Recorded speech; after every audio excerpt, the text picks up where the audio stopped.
We learn and improve by falling and getting back up.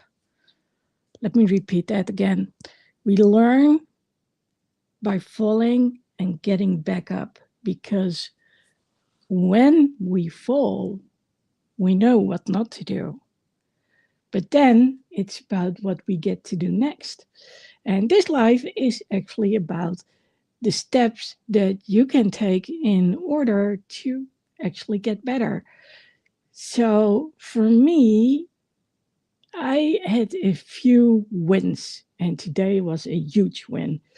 And the thing is, I'm over half a century old now, and according to some menus and other places, I'm actually senior. Well, it's not like I'm up for retirement or anything. Besides that, I'm my own boss. But it does say something about what people expect from me with the age that I am right now. So apparently in 2 years, I don't want to study anymore, which I think is total nonsense. But it's just to give you a little bit of an idea of what people expect from people my age. Now, the good news is, and I'll honestly say this has been quite unexpected for me, I am actually noticing improvements, and I mean physically. Now, this hasn't been an easy road. I mean, especially ever since 2014, when I uh, sorry, brain fog for a moment. When I tripped on a brick, it's kind of funny because I hear the sound in my brain, and then it's like, but it's not the right word. So what is the right word? So it's tripped. I heard clipped, and I was like, no, clipped is not it. It's there. It was tripped. So in 2014, I tripped on a brick. I my ankle caved in. I twisted my ankle basically, so ligaments of the ankle got torn, and a bone started to shift, and attached to it were tendons which would go underneath my foot and up my calf. So the result was that I could only walk on a foot, my right foot, and a few toes on my left foot. That has had quite the impact because, first of all, they didn't believe me. So it took a while before I actually got AIDS, like, and I don't mean the disease, I mean like crutches and those kinds of things. So for support. And it took even longer before they actually said, okay, we'll do surgery. And then they only did half. Now, of course, this wasn't just linked to surgery. There were also other things that I needed to learn, which is related to boundaries. So we'll get to that part as well. But let me start first by what happened today, because I'm still so thrilled about it.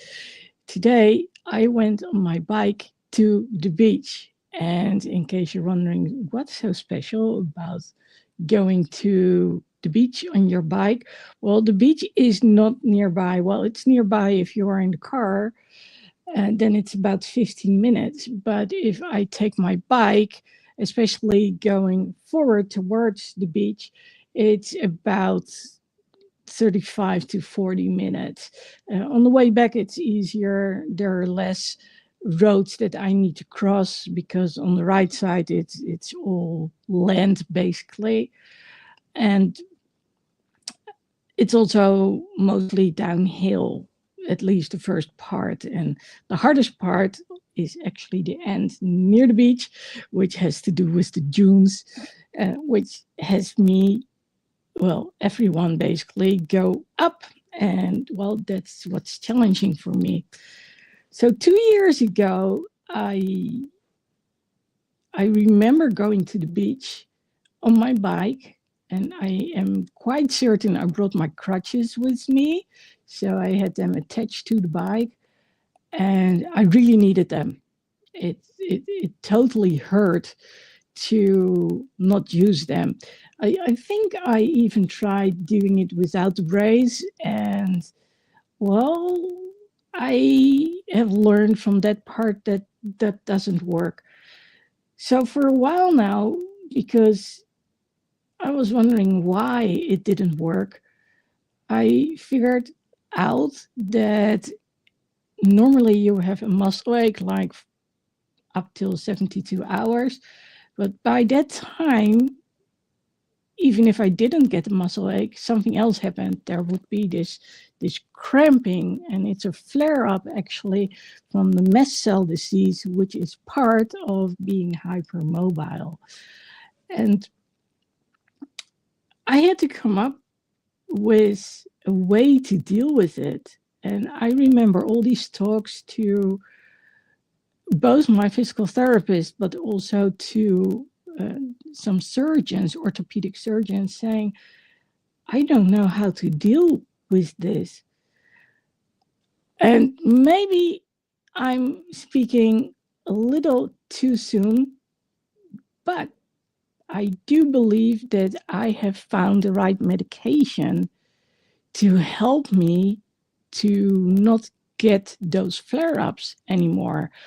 And that's because I've been searching diligently to find another doctor who could help me with the mast cell disease. So today, weather was nice, and I think the last week it was actually kind of hot. Now, I am in a luxurious position. I've got air conditioning over here, so I had no problem staying inside, staying indoors. But going outside, I was like, this is too hot. It just was too hot. It was somewhere in the 30s, 40s, which over here in the Netherlands is actually quite high. I don't think over here it was in the 40s, but it was close to 40s. So we've had a lot of thunder and lightning, like every night almost. And climax was actually last Saturday, which was yesterday. And I was like, okay,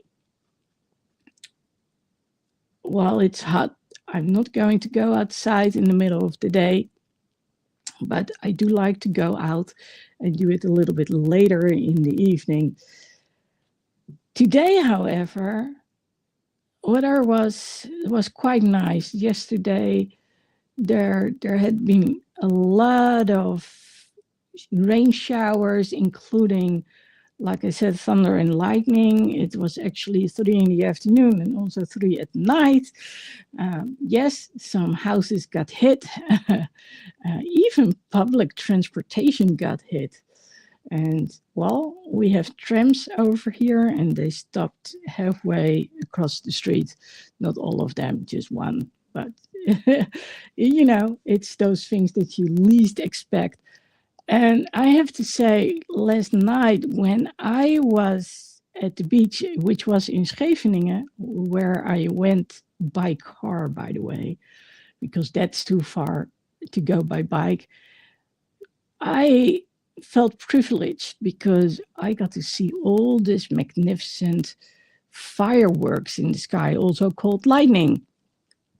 I already posted some of it on TikTok, and I'm going to post something soon on Instagram because I loved watching it. And it was completely, well, it was not quiet because there was a lot of music and a lot of noise and a lot of talking, but no thunder. So we were safe. Having said so, today I was like, I really, really, really want to go outside and get on my bike because it wasn't that hot anymore. So my joints really do well when it's that nice warm weather. And I was like, okay, let's go do it. So I sent a message to a friend of mine. I said, well, I'm thinking about getting on my bike. And she was, oh, that's a good idea. Where do you want to go? I said, well, I'm considering going to the beach. So that's the other beach, Kijkduin. We translate it in English as Look June. And well, she actually wanted to come with me. And she said, let's have a bite to eat over there. What took most of the time was the preparation. We really needed to prepare, or I needed to prepare. So she asked me, is this going to work out for you? I said, I don't know. Do you think you're up for it? I said, well, I still don't know because I didn't. All I knew was that my left tendon plate, so my upper left leg, on the outside of my upper left leg, wasn't hurting this time around. It wasn't tight. So I was like, okay, if I ever have a chance, it's now.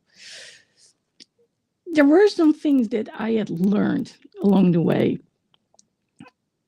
What I had learned was I need to use my braces at any given time.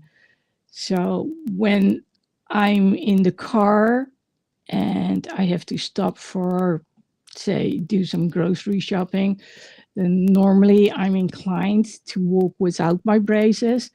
But the moment I feel a little something, a tendon that's not going, let's say, in the right position.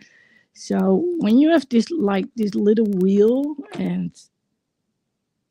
you have the two sides standing up, then in the middle, it's like there can be like a rope. Now, if this is the tendon and this is the joint, if it goes on either side where actually there's a little edge standing up, it kind of hurts. So one of the things to do when that happens is actually to get on my bike, but lightweight cycling. It sounds a little bit weird, but say in a gear, in a low gear, so it doesn't cost me too much force to actually go do it. So because of her and her suggestion to go to the beach together, I said, okay, let's go do it. So it was a little bit further than I wanted to, but I have wanted to do this for so long now. If you ask my PT, he will tell you that I've talked about it so many times now. So that also tells you that I'm preparing to get ready. So I got my braces, put them in the bags on my bike.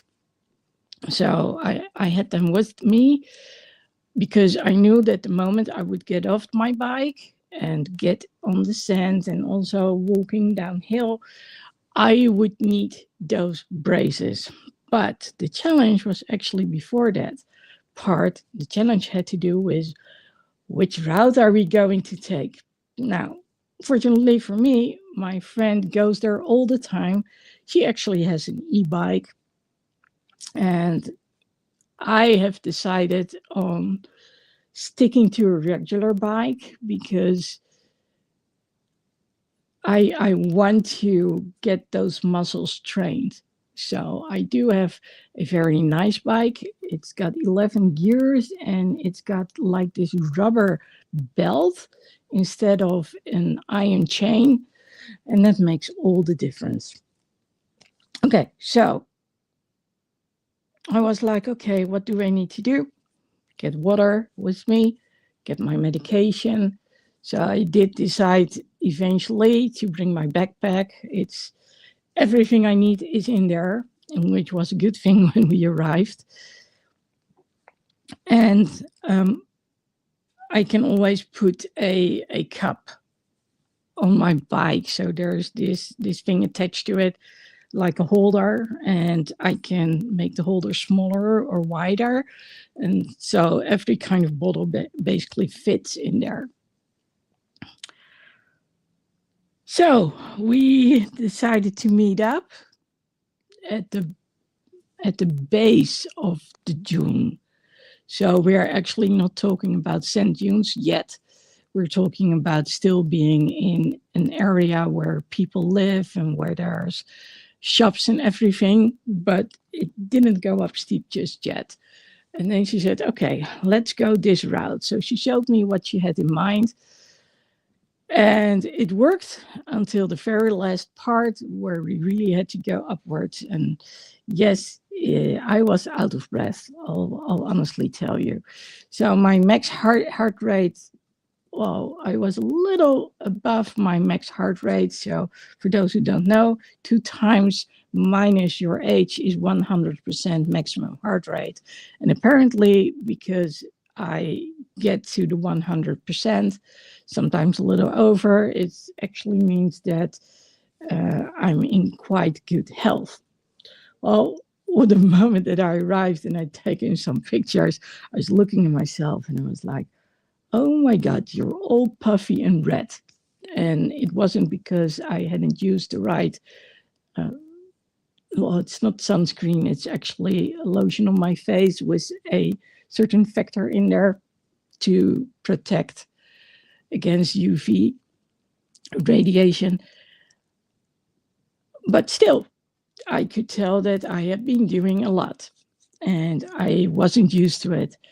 So it was kind of funny because my friend said, okay, the next challenge is finding out if he could get something to eat.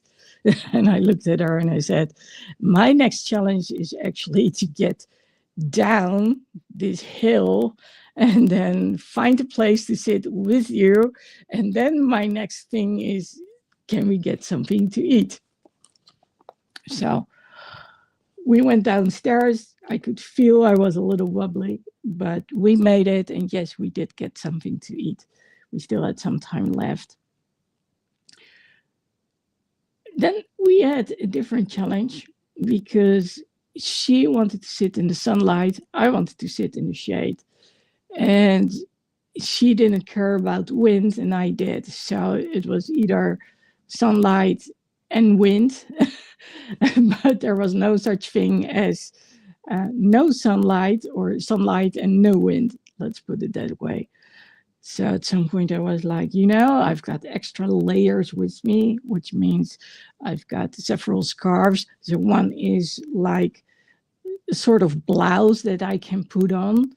So basically it's a scarf, but they have made it in such a way that it's actually sewn up underneath the armpits. So it creates some sort of sleeve. And I have more of these scarves. So I wrap myself in another scarf. It's kind of weird, but when the sun is shining, but here's the thing, when I'm very sweaty and I sweat easily, then, and that's apparently also a side effect of mast cell disease, I cool off very quickly. And once I cool off, I remain cold. I just get really cold and it can stay that way for hours until I've actually hit a shower or something. But wrapping myself in these layers actually worked really well. And at some point I could actually lose a layer. So that told me that I was back to my normal self. Sweat was gone. And I have to say, I love the view. The view at Kijkduin is very different from Scheveningen Beach. And it was delicious food. It was something else than what we normally do. And it was good. And I noticed something else. So the day prior, when it had been that hot, when we were in Scheveningen, when I was outside, I could tell I was a little uncomfortable. It was like I was sort of dizzy, which was the result of the heat. And I was kind of tired, but we did go for a walk. We did go to the harbor lights. We always love going there. Other people do too. And that's when when we drove there and when I got out, I said, look at the sky. This is the sky that tells me it's going to go rain really quickly. So usually when the wind picks up, it's a sudden shift. And then especially when the sky changes, you can tell that it's going to rain. Well, in this case, it didn't rain. there was the thunder and lightning, but it was in the far distance. And I sat down on one of those blocks near the harbor, put my feet on there, aimed for the lighthouse, and I was like, okay, let's just see what happens. So basically, when I was recording all this lightning, I didn't realize it, but it actually had turned on. And that was kind of nice to see when it was actually happening. So later on, when I got back, I started editing it so I could really see the lightning strike, because I could see it with my eyes, but it was kind of hard to see on the video. I really had to slow it down in order to see it. So when today I was at Kijkduin, I noticed the difference. I was like, whoa, this is so the opposite from yesterday. It was like we were really relaxed, and because the heat was a lot less, I wasn't dizzy. I really felt good, and I was in an extremely good mood. And I have to say that was actually kind of nice to experience after the previous day, because it's not like me to really feel like I'm too tired to actually talk about things. But this time around, I was like, the heat is getting the better of me. When I rode back on my bike, the first thing I noticed was I had the sore bum, and I was like, oh yes, it's been a while since I've been on this bike. Well, for such a long ride, let's put it that way. I got to my house, and to my surprise, because after such a ride, you want to take a shower straight away, sweaty ride. So I washed my hair at the same time. And then I learned that my permanent house guest was out for the night. So I was like, does that mean I can play drums now? Yeah, sure, go ahead. You don't bother me. I'll put on my headphones and you can do whatever you want, as long as you don't annoy the neighbors. Well, we've lived there for like 26 years now. And I think that when I started to play drums, we actually asked neighbors, are you hearing my drums? So I've got this electronic drum kit. And also I'm on the opposite, the far end of the house compared to where the neighbors are. So we have a joint roof, and I'm on this end. So, and they start over here till there. So when I'm on this end, they basically don't hear me. So I know I can play in the middle of the night if I want to.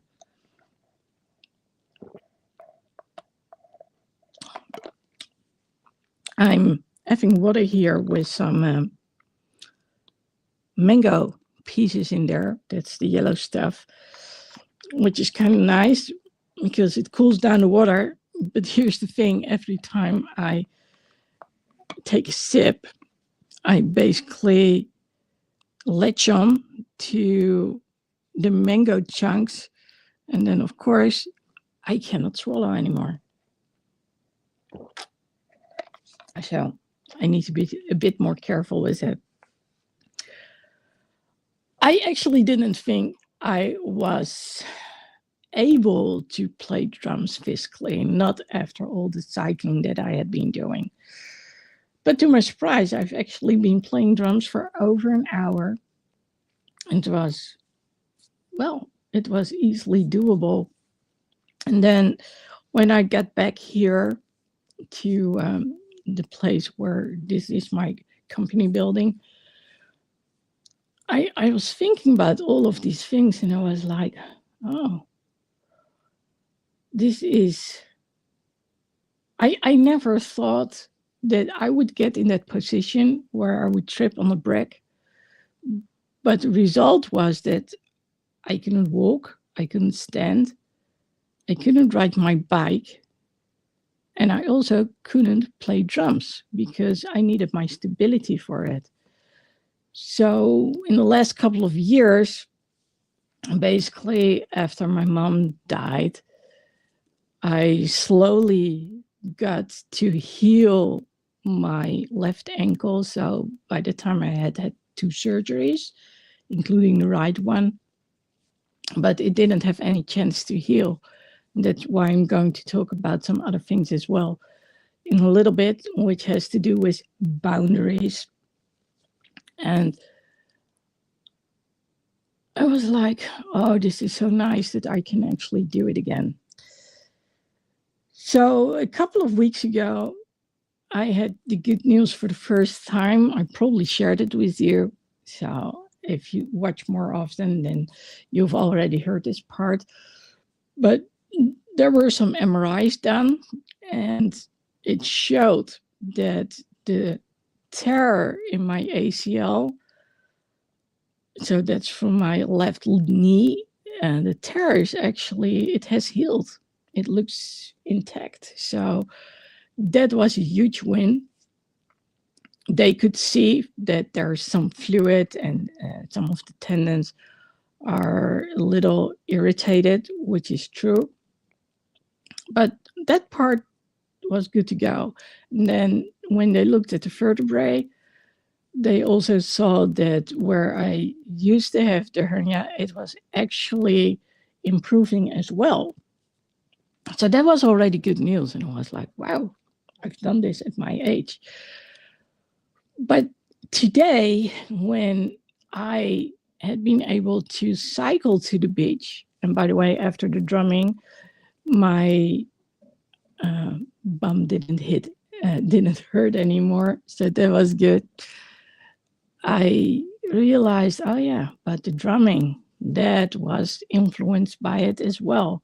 And I've been doing a lot of double bass drumming, but also getting across the kit from left to right. So it's like, I think they're called cross sticking when you go across your drum kit. And I've noticed that ever since I started doing that, there's more movement and the upper part of my back. So when it comes to the area with the shoulder blades and everything, that usually is a little stiff, unfortunately, for my PT, because he helps me to help me loosen it up again. And I also do other stuff in order to make it more flexible, like shooting some hoops, for instance. So last Tuesday, I was with the intern outside on the sidewalk, and I basically threw the ball at him, and he threw him back, and I would stand on one foot at a time. And well, it was quite challenging for my left foot, because the goal is to keep standing on the foot while catching the ball like 10 times and, of course, throwing it away. And I didn't succeed with my left foot, but I did quite good. So now I wrote a few things down. And let's start with the part where I talked about boundaries. So it took me, let's put it this way. I didn't heal properly until I had made some major decisions with regards to my physical boundaries, which also included mental boundaries. One had to do with not being available for someone 24/7. And well, I wouldn't advise that for anyone unless, of course, you are parents. So the good news is I helped the person to, well, when it came to, for instance, illnesses or medication, to really find out what was going on. But I was like, I'm not going to be there anymore, because the fact that it was very unpredictable, but also that I was still wearing a a chest brace. Well, I couldn't heal when I was helping someone else that intensely. Now, by that time, my mom still lived. So, on one hand, I did the good thing, but since my mom needed more and more help, it meant that I was doing a lot more walking than I wanted to. And she lived in a big house. So that didn't heal properly either. And I remember one day we were both at the kitchen counter. She was on that side, I was on this side. And I was used to walking alongside the kitchen counter, holding the counter. But by that time, her stability had gone downhill as well. So there she was, leaning on the counter. I was leaning on the same kitchen counter, and I realized, okay, this is not working out anymore. So the number of times that I had to ask the police to, when they would show up at the house because something was going on with my mom, and they had to call me to open up the door.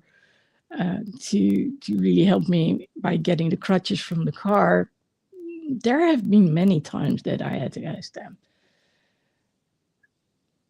When she no longer was around, and please note that I love my parents dearly, and well, I'm glad that I no longer have to help them out, but I also miss them truly because they've taught me so many things. And I wouldn't be the person I am today without both my mom and my dad. So, at some point she was like, I don't want to be the burden for you. And I think that if we would have, there were moments that because of the disease she could be really mean and challenging. And well, she would be downright mean. I cannot say it any other way. And people who know what I'm talking about, they'll say, yes, that's correct. And then the next moment, she would be so sweet and so kind. And I got to learn a few tricks to get her to switch from one mood to the other one again. But yes, it has taken me a number of years before I really could relate to the version of her who raised me and who I had so many conversations with. And again, she was my inspiration. There are so many things that she has taught us kids. But I had a lot of conversations with her. So, yeah. Yeah, I'm sorry I went off script here for a moment. I didn't think I was going to talk about my mom. But yeah, when it came to boundaries, it also had to deal with, and this is a very hard thing because what are you going to say when they need help? It's not like you can say you're not going to get help. So basically all you can do is get other help as well. And of course it was COVID during that time. So it was challenging those times. And for those who are taking care of their parents, I salute you. I know how hard it is. So kudos for you. Besides the boundary setting, I also have learned to communicate with clarity about what I need and what I expect. So if we just look at the ride I had today, the boundary had to do with the steep hills.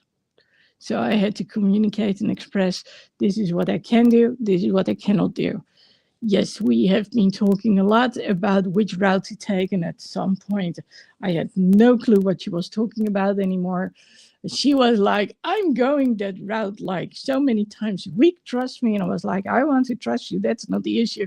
I just don't know which part of the route you are talking about. So we finally figured it out. So, but the clarity about what I need and what I expect, that's something that's so important in the whole thing when it came to talking to the doctors or surgeons. What I really needed most was for them to understand where I was coming from so they could help me in turn. And the last thing, which is just as important, is preparation. So I almost left my backpack at home. And then I was like, well, maybe I should take it with me, but it's kind of heavy. But I also know that everything is in there, the chargers, the scarves, the shawls, my medication, you name it, it's in there. Even Bunny, she goes with me on my rides. So for those who don't know, Bunny represents my inner kid. And she's quite something. So I love to take pictures with her on the beach. And last but not least, and this has more to do with the overall picture, stay curious. So don't give up, but stay curious. And if you do, not everyone will appreciate it. I've seen quite a bunch of reports where the doctors say, oh, she is curious. Isn't she too curious? Isn't she doing too much research? But then the last time I talked to one of those same doctors, he said, well, you always investigate, so just keep on going. And I was like, oh, okay. Well, I didn't expect you to say that one, but we get along pretty well. So, by the way, that was the one who helped me to get the MRIs and who actually interpreted them. So that was really, really worthwhile. Now, the other approach that one could take is, and this starts actually with stumbling. So I had quite a few moments, for instance, when walking on the beach with the braces instead of the crutches, that really, well, for months, it really hurt really badly. When I was at the airport in LA, well, actually in the previous airports, when they had 4 wheelchairs and 6 people and 2 people to push the wheelchairs. So 1 wheelchair here and 1 there, but well, still only 2 people. I didn't put on my braces straight away, and I should have been more assertive and say, I can't do this. But actually the walking was going quite well, so I didn't expect this to happen. So yes, I stumbled quite a few times, but I also rose again. And this part has to do with that research I was talking about. It's about being curious, about reading about it. Nowadays with Google AI, you can ask questions. Of course, always check if it's correct. So don't just assume. They get their information from all over the net.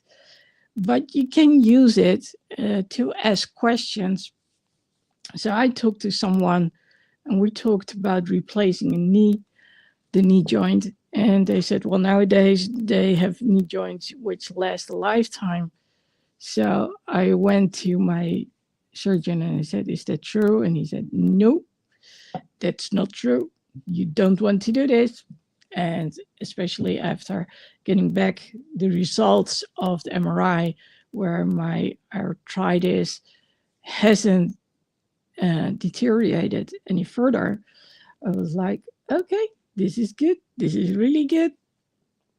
Now, this wasn't from Google AI, but someone else told me actually. So do the research and make sure to ask like, is this correct? What do you know about it? What is your opinion? And then adjust. So I do have a rehab doctor, and I still don't know what he actually can do and what he cannot do. So he's in charge of mobility. But what he doesn't realize, or maybe he does by now, is that my mobility also is not only linked to the hypermobility and hence to the coordination. So with a fancy word, we say proprioception, which means that the brain is always aware of the position of the joint and how tight the muscles are. So it knows exactly what needs to happen next. And in my case, actually the opposite happens every now and then. And sometimes it's like my ligaments aren't working at all. So my coordination is a little off. And actually, I realized earlier today, when I learned to ride my bike, I was about 12 years old. It was prior to going to high school. Well, like I said, I was 12 years old. So I didn't learn it on the fly as others did. But here's the thing. We had a little joke, my brother and I, and it was like, the only time that you're going to ride your bike in a straight line is when you're drunk. But here's the thing. What I didn't know back then was that the proprioception, so the muscles in my arm needed to stabilize the steering wheel, the handlebar. What do you say in English when it comes to these things? That actually that one, well, I really have to use a lot of force in order to keep it going straight, to keep my bike going straight. So I am capable, well, I used to be capable of sitting backwards just on the saddle and not holding the steering wheel, the handlebar. It's probably the handlebar at all. But now with all the gears on there and the brakes being on that same handlebar, it's actually kind of dangerous not to use it. And the light, on the one hand, I want a lightweight bike because that means more speed. But in my case, it also backfires because I also need the weight in order to stabilize the bike in a good way. So lightweight is nice, but it's not always working out for me. So research is important. What works for me, what doesn't work for me. I told you my friend has an e-bike. I decided to not go for an e-bike. Instead, I've been going for a brand that I've been using for quite some years now. It's actually a Dutch brand, Koga Miata. And there are a few bikes out there who, there was one, it wasn't the best one. But we tried. And I did have a lot of, when it worked really well. Let's put it that way. So it's about learning what works and what doesn't work. So researching and adjusting. So especially learning that I have to put on those braces more quickly than I would like to has been one major part where I had to learn to adjust. So nowadays I can tell pretty quickly when I need to use them.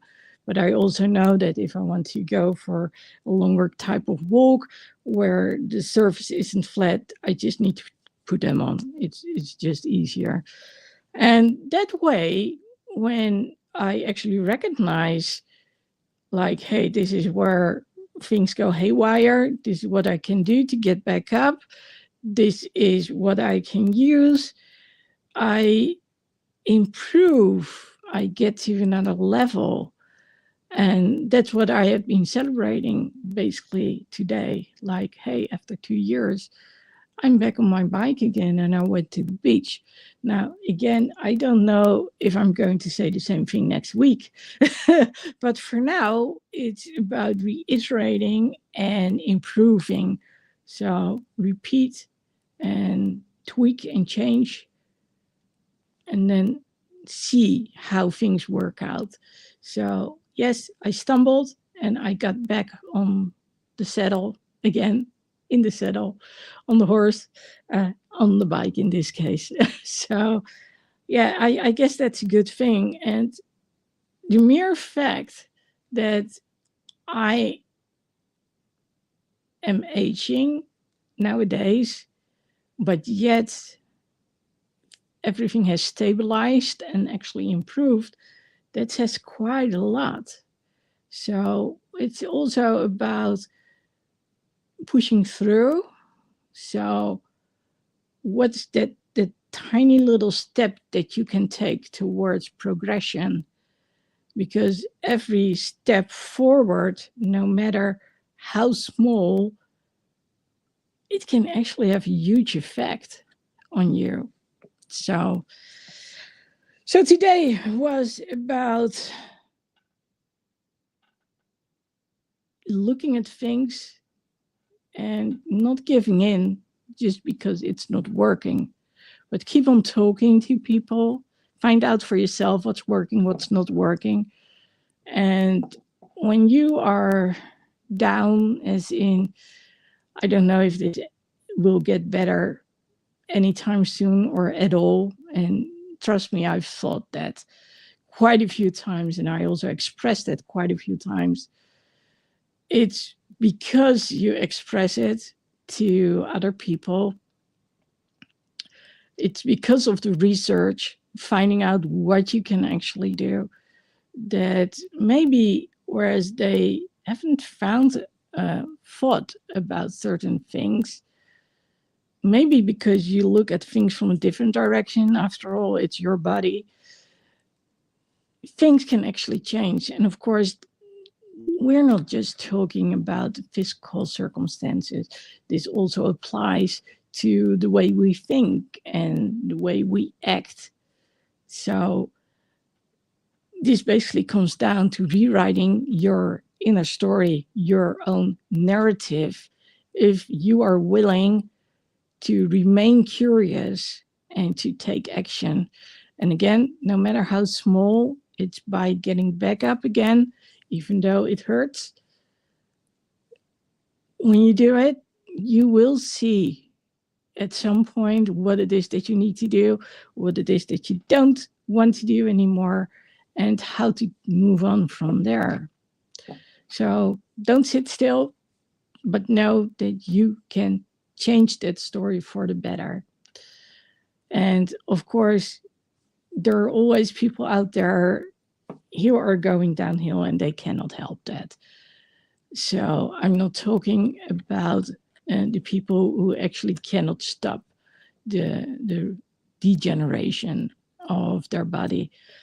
But for people like me who have to talk to a lot of professionals in order to really figure out what is going on, finding out what can be done and being curious despite them thinking you are too curious, it's actually good because you get a better understanding of what's going on with you, and hence you can set your boundaries accordingly and also prepare and really ask what it is that you need. And I know that a lot of people are like, oh, I'm asking way too much, I'm a burden as it is. Well, I've learned that a lot of people actually don't mind when I'm asking for certain things, especially not when I'm explaining it. And I always say thank you to the people. And the result basically is that people get to know me, and I sort of get special treatment um, because they know what I'm dealing with. And they, well, when they're in a rush, they will tell me. But when it's possible, they always tend to work with me. So that's a really good thing. Now, again, if you are up to rewriting your story, your narrative, and you don't know where to start, I've got this challenge for you. I put the link in the description. Just go there and start thinking about how you think about yourself, what you tell yourself, and how you can look at things differently. And you might be surprised by the outcome. I'll see you again next week. Let me know what you have changed in your life, or what thing you're thinking about that you really want to do again, but it requires change, and how you are moving forward. Let's inspire one another and also other people by leaving comments. I'll see you again next week.